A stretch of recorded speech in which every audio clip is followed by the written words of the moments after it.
I think I'm just the person who, like you said, just go for it and be in taking risks. But of course, in business, it's always calculated risk. In a span of 10 years, we still have quite a few SKU, but we rather own a few hero SKUs that people love than launch dozens of mediocre items. What's your take on de-influencing in the beauty space? Oh, nice. Deinfluencing from TikTok. I think it's a healthy correction. Passion gets my brand started back 2016, and then products come in, and I think now community is what makes the brand moves. Right.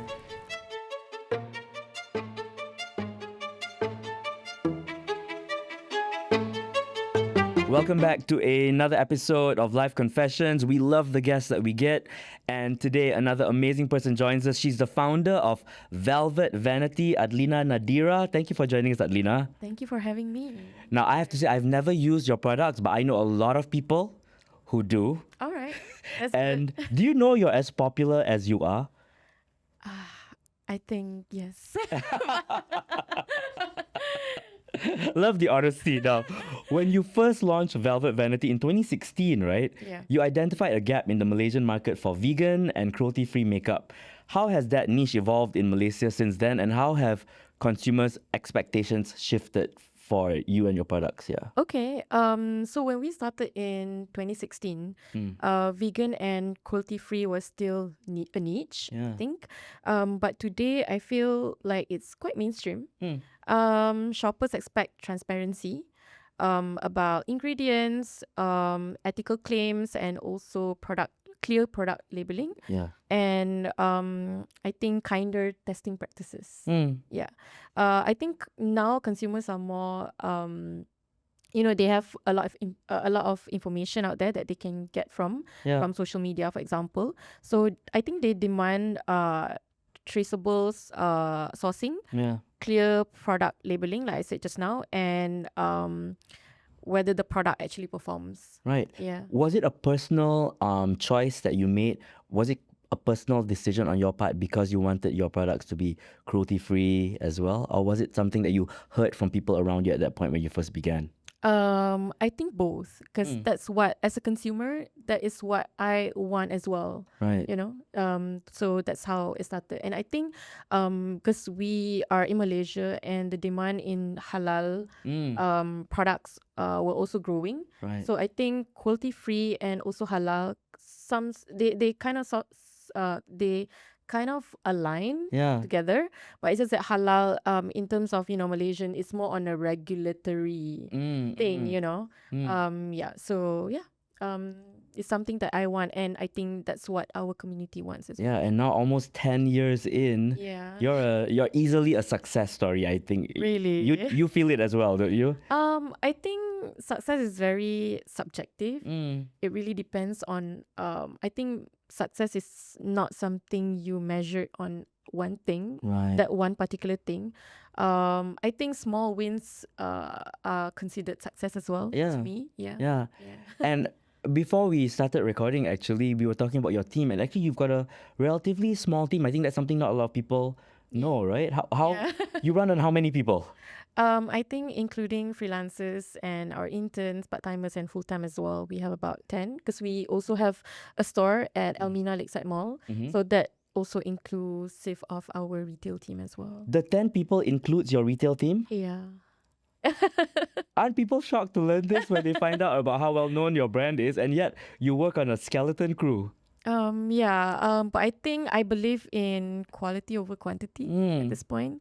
I think it's not easy to get a great team, but I do cherish them whenever I have them, such as Naili now. Shout out to one member who is right here off camera right now. Yeah. Now, Adlina, how would you describe the current state of Malaysia's local beauty industry? Are we at a tipping point of becoming a regional beauty hub? Are we still playing catch up with markets like Korea or Thailand? All right. So I think Malaysian brands are still maturing. in terms of formulations, we have great formulations. Right. Because of course we have a lot of brands that are manufactured in Malaysia. Right. But I think still lacking in terms of more sophisticated branding and stronger D2C operations. Yeah. But of course, as compared to Korea and Thailand, we're still smaller in scale. But we've closed a lot of gaps in product quality and storytelling. But I think if we continue to invest in R&D, manufacturing partnerships, and cross-border distribution, Malaysia can become a credible regional hub. Right. You mentioned D2C operations, direct to customer operations, right? Yeah. When you say that more focus needs to be put into that, what do you mean? I think in terms of like distributions, Malaysian brands still rely on third party, such as like giant retailers, for example. But I think I admire brands who can go D2C, such as like going straight to your website, for example. Yeah. Like online. Like online, yeah, or your own physical store. Right. You know, rather than like a third party giant retailers. Like Watsons or Guardians, for example. Yeah. How long do you always want to start because now you said you've got a retail store now, right? Yeah. Did it take longer than you thought it would take to get to that point to have a retail store? Wow. Okay. I think getting to a point where we open our retail store was right? quite unimaginable because I think few years back places or like new places, new developments in Malaysia, in KL, for example, are still catching up and still growing, but never had I thought that we get to open one in a span less than 10 years time. But I think at that point in time it just felt right with the locations and the community that we are growing at that point. So I guess when it comes to opportunity in business, for example, is now or never. So when it felt right, I think that was that was a turning point for us when Have you always been a person who takes risks? You always knew you wanted to have your own business? Because you seem to come across as that person. But did you know you are this person all along, or? I think I knew that I'm that kind of person because I used to study architecture before. Oh. Yeah, so it was totally a different industry, totally different thing that I've learned. But I think I'm just the person who, like you said, just go for it and like be in taking risks. Right. But of course, in business, it's always calculated risk, Yeah. And you're good at the calculations. I would say okay. Yeah. Is there enough support, you think, for local beauty startups from the Malaysian ecosystem, whether through funding, mentorship, or regulatory support? Do you find that there is enough of this for people to want to begin their journeys like you have? Yeah. Okay. I think support do exist, but it's quite uneven, or how do I say, not really out there for our generation, like young generations. I mean, there are great accelerators, grants, small ticket funds. I think grants back then, yes, but now I don't think so. But like I said, small ticket funds for consumer brands and mentorship are there, but quite uneven. But large risk capital for beauty, especially for us who runs inventory heavy product, growth is still quite limited. Right. Regulatory clarity around labeling and claims has improved. Okay. That's good. Because they need someone to say what the label is actually true. Of course, yeah. But navigating export regulations in terms of export and cosmetic compliance for different ASEAN countries, for example, market remains a pinpoint for smaller teams or for those who just got into this industry. Right, because the products that you have, that you sell in Malaysia, that you then want to sell to other ASEAN countries, of course, the process that it goes through to be able to reach market there is particularly difficult in many cases? Yes, correct. Right. Yep.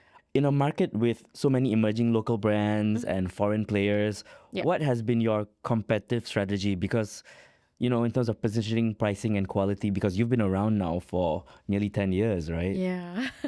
Yeah. How A have long you journey. maintained this? Yeah.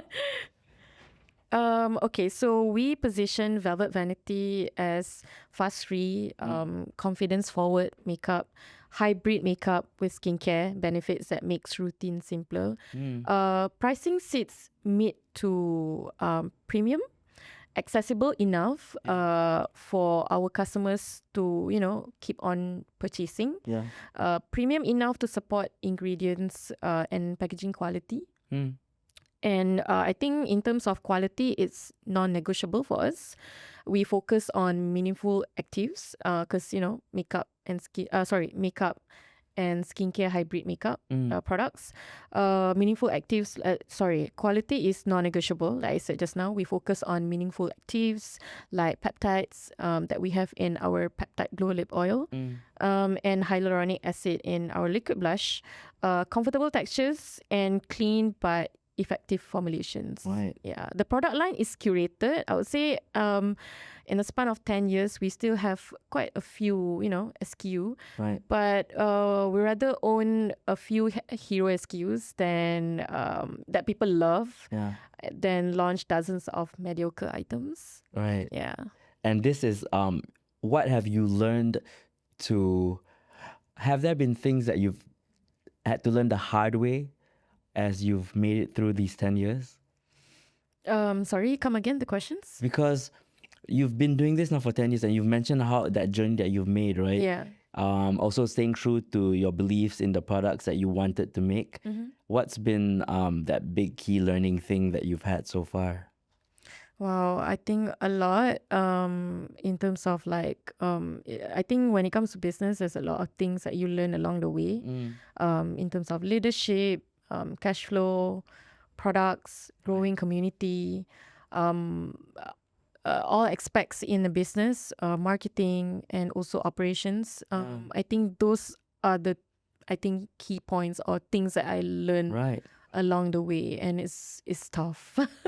I don't know whether the consumers have surprised you, because consumers today, right, are so much more educated, but also they're skeptical from clean beauty and greenwashing, these terms that you hear. Of course. How do you think beauty brands can regain trust without leaning too heavily into these buzzwords that they use? And sometimes they can be a bit meaningless when they use the terms, but then don't follow up with regulation that actually proves that what they claim their product is actually the case. Yeah, true.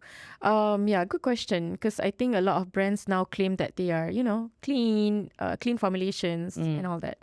I think over the years, trust is earned through consistency and evidence.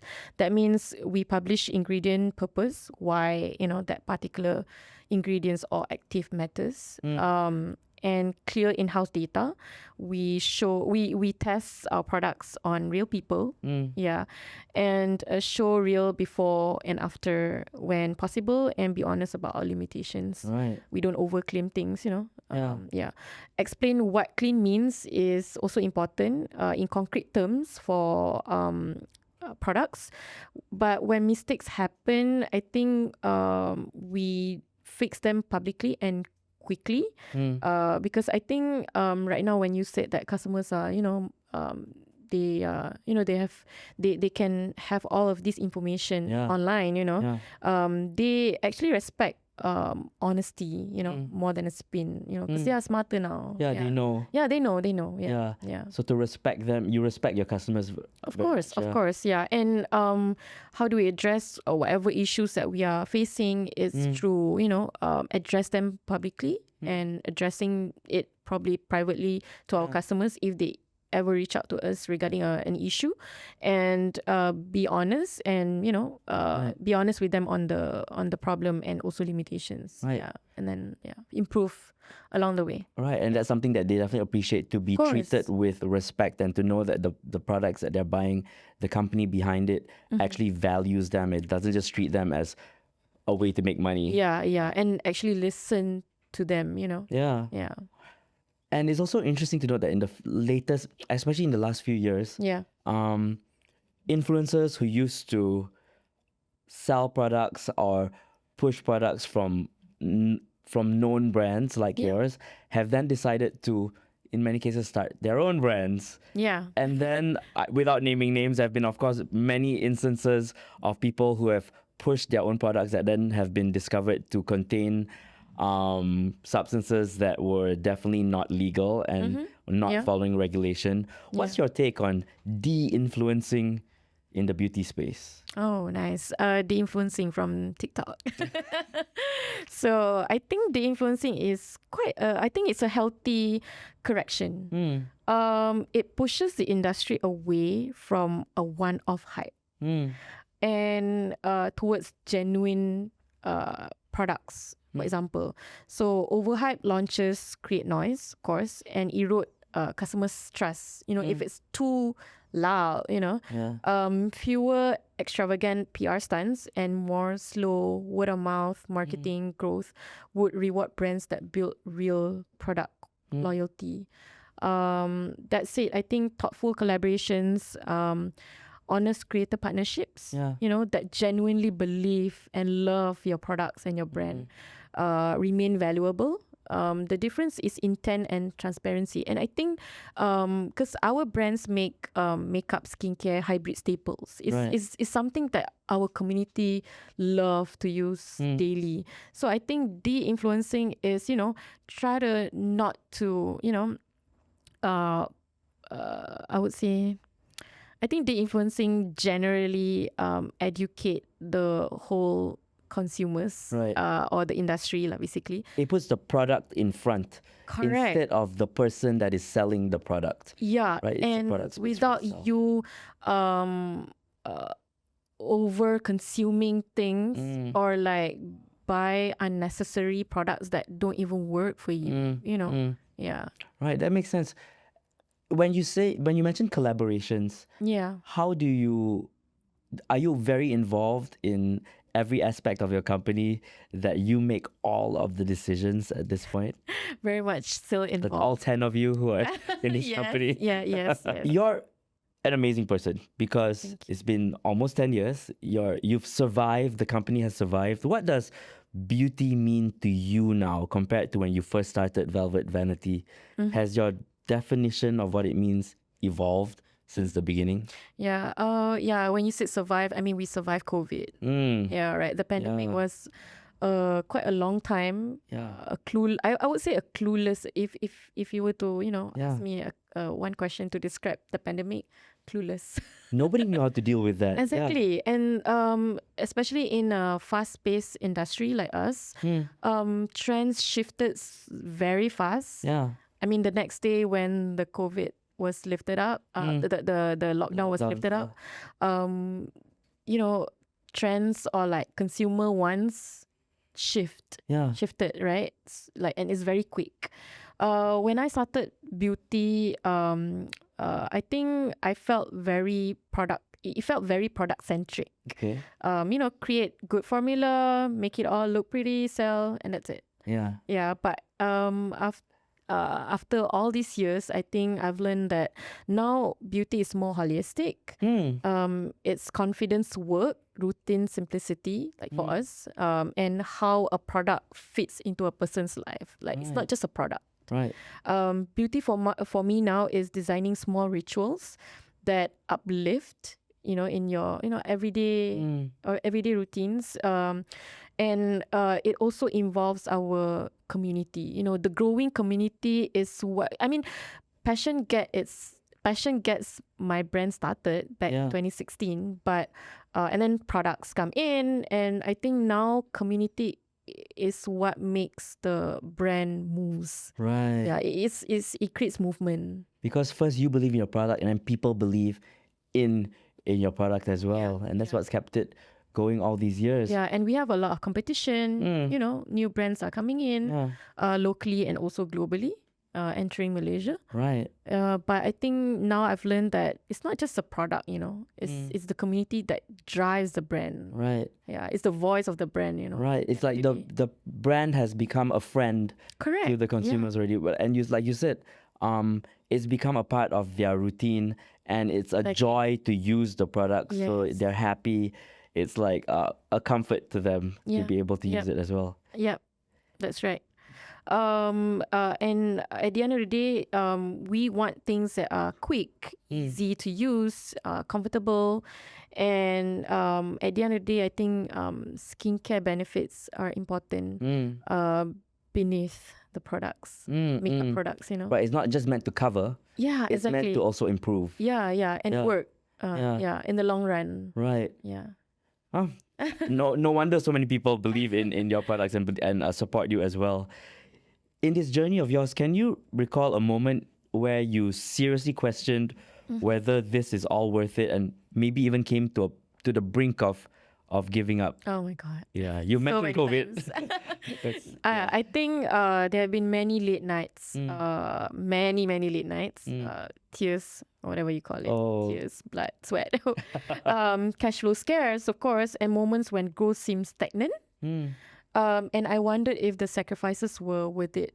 But one clear moment, of course, was early on. One clear moment was, I just want to, just share what happened was, one clear moment was during COVID, shipments got delayed. We can't launch our products. And for months, and we were low on stocks. And, what do we do? But I think at the end of the day, what kept me was customer messages.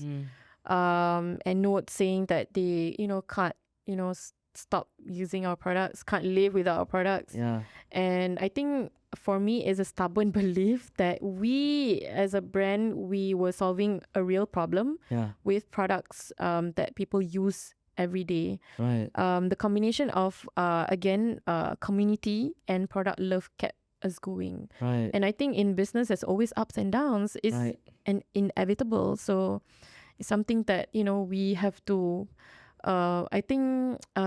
we have to bear with it at the end of the day. Yeah. Did you go in knowing that it's going to be difficult? You knew that there were going to be challenges? Sometimes challenges just came in, without us knowing. COVID is a good one, actually, right? Who would have known? Yeah. Who would have known? Yeah, that's true. Yeah. As a female entrepreneur in Malaysia, what has been your biggest leadership lessons or challenges? What advice would you give to younger women who want to start a beauty brand? Okay, I think the biggest lessons for me basically, as a female entrepreneur, you really have to know what you want, delegate early, build structures. That's the most important thing when you have a team and you grow a team, so you don't become the bottleneck at the end of the day.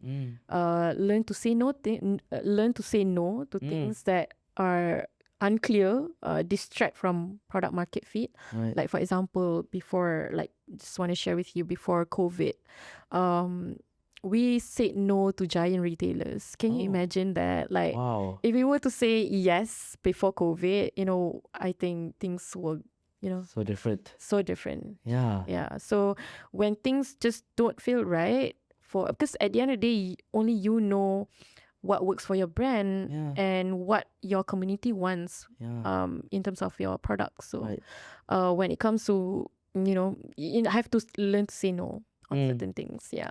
It's hard, but just have to do it. Yeah. And then learn lessons the hard way, and also avoid things by... Do you look around you at other people who are also entrepreneurs? Have you managed to learn by avoiding mistakes that they've made instead of having to make your own mistakes?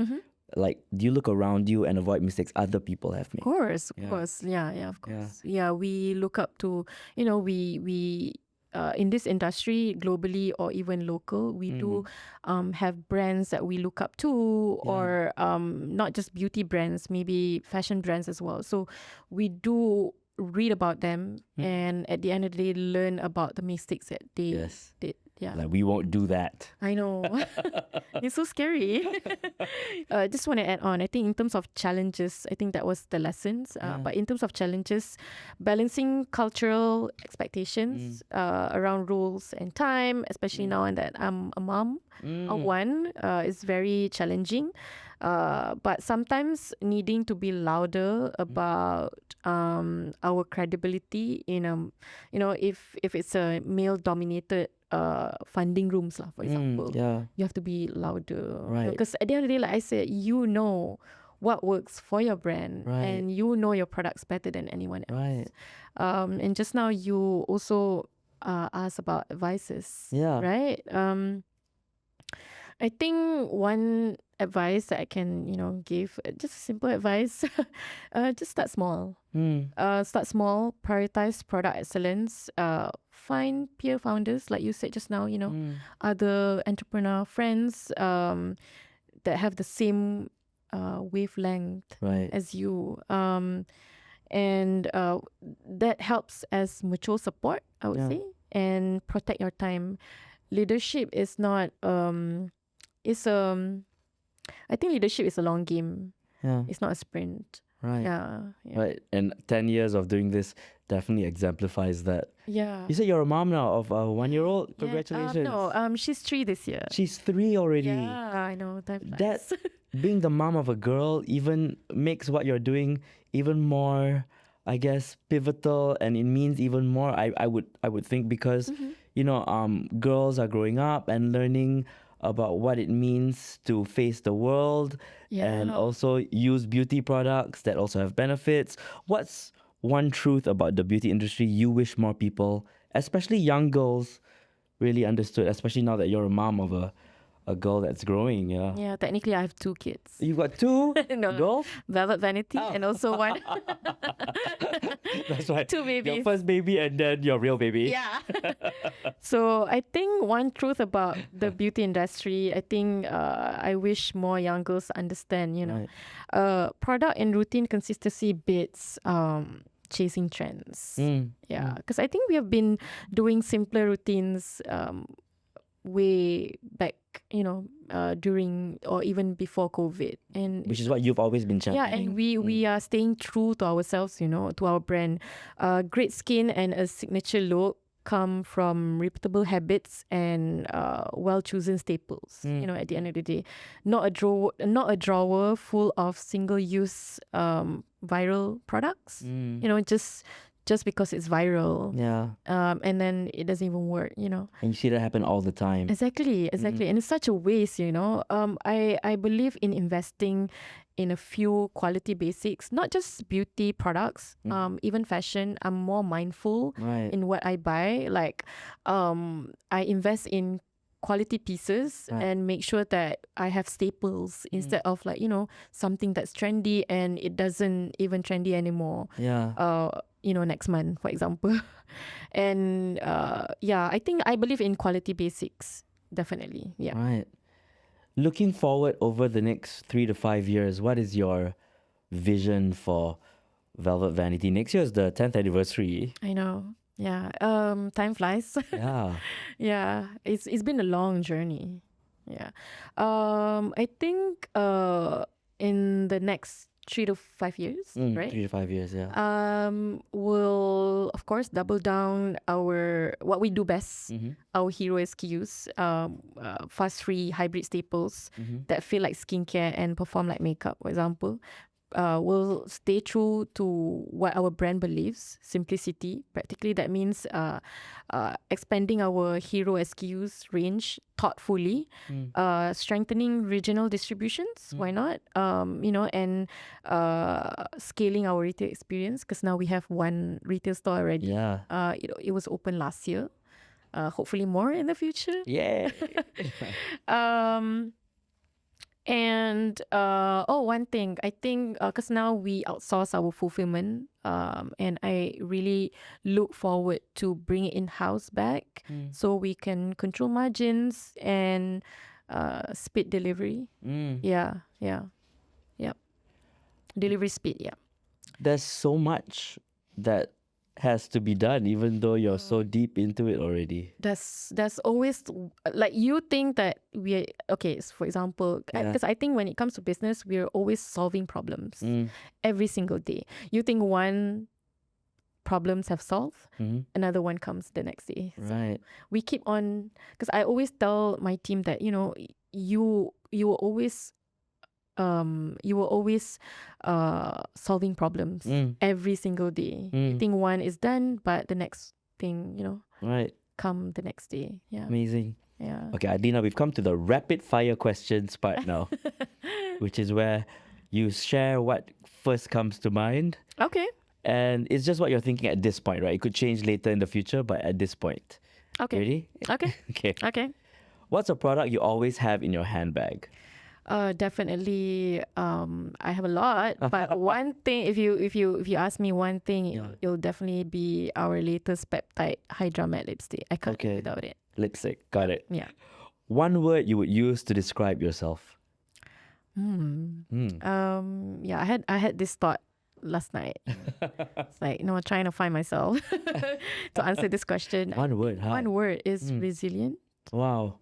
That's based on everything that you've said, that's definitely true, I think. Yeah. Yeah, resilient. Yeah, definitely one thing, resilient. Yeah. Name us a brand or a local or global that you admire. Locally, it will be, it's not a beauty brand, it's a fashion brand. It's Whimsy Girl. Oh, I didn't know this. Yes. You should check it out. Right. And I'm going to check out Whimsy Girl. I will. Yeah. And globally, in beauty, I would say Merit, Summer Fridays. Oh. Yeah, those two brands are. Those two brands are, that we admire the most. Right. Is there a reason for it? Like, what's the main reason that you look at these brands and think, wow? Okay. I think they really execute everything thoughtfully. Right. They have great products, sophisticated branding, just like what we believe, and simpler routines. Right. They align with what you believe as well. Exactly. Yeah, the values and everything. Yeah. Right. What's one thing people would be surprised to learn about you? Oh, okay. I'm a homebody. Really? Yeah, I am. Oh. I mean, I love being around people, but I also love being at home, being cozy at home. I think that's how I, de-stress. De-stress. Yeah. And then recharge. Yeah. Absolutely. Yes. Name us a moment in your career that made you stop and think, this is why I do this. I think, just like I said before, it's definitely the messages from our customers that have been supporting us in the very beginning. Right. That's what makes us going. Yeah. That's what kept us going. Knowing that you're making a difference in so many people's lives. Correct. Right. And they just can't, it's a daily staples for them. Right. Daily beauty staples for them. That's what kept us going. It's like you're a part of the family. Yeah, exactly. Yeah. And I used to be a personal shopper before I started Velvet Vanity. Yeah, That's a surprising fact about you. I used to sell like international beauty brands, like from other countries back when. So I sort of grew the community about a year before I started Velvet Vanity. So I have surprisingly a lot of customers that have been supporting me even way before I started Velvet Vanity, which is quite shocking. But thank you so much. Yeah. Wow. Yeah. Nice. Yeah. So it's what, at the end of the day kept me going. Yeah. Wow. It's been a long journey. So, cannot look back. Yeah. The problem is, I feel like the problem is you make it look easy. Really? But people need to know it's not. Because when people see you, you seem so casual and laid back that people might think I could easily do this, but there's a lot of work that went into this. Yeah. Finally, what's one beauty trend that you'll never try? I think overly contouring the face. Right. Definitely not my style. I love simpler routines. I mean, 5 minutes or 10. I mean, that's why Velvet Vanity exists. Right. Yeah. And this is a closing question we ask all of our guests, right? Oh, okay. Now you're going to put yourself in the shoes of our Prime Minister. Let's say if you had the opportunity to make one change as Prime Minister of Malaysia for a day, what would that change be and why? Wow. Oh, tough question. Yeah, okay, I think startups are always clueless. So I think all these grants like funds, like you mentioned, government funds, I really want it to be marketed out there for the younger generations to actually know and be aware of. Right, because they exist, but people don't know they exist. Exactly. Right. And why, because it's there to Right. support our young entrepreneurs. And we have a lot of young entrepreneurs, especially now that we have, social media like TikToks, Right. Shopee and whatnot. So That's a great suggestion. It's not about creating something new. It's about letting people know that these things already exist. Exactly. Yeah. Wow. It gets frustrated, because it's something that you look for, but it's not visible. Right. For example, There might be a person right there listening now, actually, thanks to you. Yeah. You're doing it right now. You are doing the marketing right now to let them know that these grants exist. Just look for them and talk to Simon. Exactly. Yeah. Thank you so much for joining us, Adlina. All right. Thank you so much for having me. Yeah. Terry. What's the website or Instagram that people can go to find out more about Velvet Vanity, in case for those who may be finding out for the first time? All right. So you can shop our products online at www.velvetvanity.co. We are also on TikTok and Shopee as well. Right. And on top of that, we have our physical store. Right. If you want to try our products in real life, we are available at Almina Lakeside Mall. Fantastic. Thank you so much for joining us. All right. Thank you. Thank you so much for having me, Derek. We've had Adlina Nadirah, who is the founder of Velvet Vanity, with us all of today. It's been so eye-opening and it's been a pleasure having her. And of course, we'll see you next in another episode of Life Confessions here on SYOK.